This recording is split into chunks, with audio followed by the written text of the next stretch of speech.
Well, folks, here we again for the weekly forecast, and we did see some cool temperatures hold into eastern Nebraska during the first part of the week as we were stuck under the mid-layer cloud cover. We did see the sunshine in western Nebraska, and temperatures responded dramatically. Almost a 15 to 20 degree difference on a couple of the daily highs during the early part of the week from eastern and western Nebraska. But we eventually seen another trough move across the northern plains and scour out a lot of that low-level moisture and allowed to see some sunshine. Of course, we did see some frontal boundary passage during the middle part of the week that brought a little bit of cooler air in. And of course, then we've seen this system that started to bring some moisture into our region last night, and we're continuing to deal with that this morning.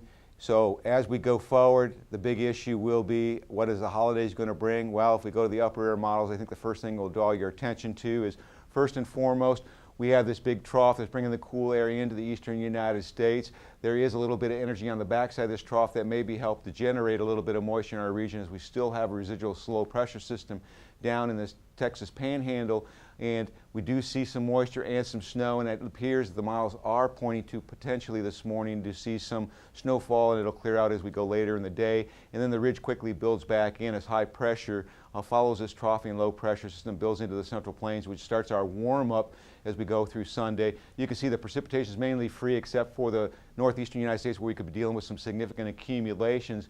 On Monday, there's a trough that moves across the Great Lakes region, kind of depresses this ridge a little bit back toward the southwest, so we may see just a slight drop in temperature, but overall we're looking at a precipitation-free forecast with high pressure and control.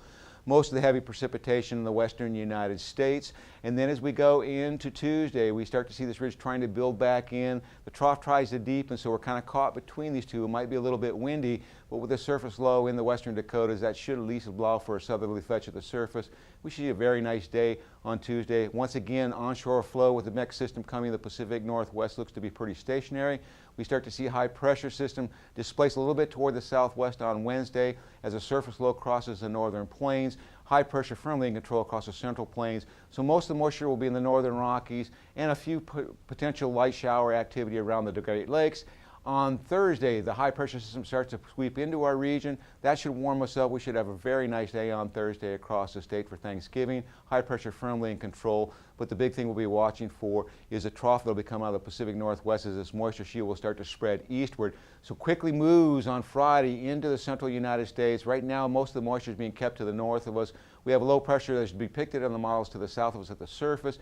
That will bring up some moisture, and there are some hints of a little bit of precipitation breaking out. We're going to watch this real closely because these are the type of systems that could potentially cause us some problems, get a little bit more moisture than we expect. But for right now, the models are saying just a slight chance of a mix of rain and snow as we go through the day on Friday. Further out, the 8 to 14 day forecast is very aggressive with the heat, and I think this is overdone as there's another storm system moving in that's probably going to leave the top portion of this equation more closer to normal. In terms of precipitation, with that moisture moving in, we'd expect above normal moisture entering into the northwestern high plains region, with drier than normal conditions finally pushing the eastern corn belt. And a quick update on the latest models, they are indicating that the winter might be even colder than was predicted last month. We'll get into that in detail next week.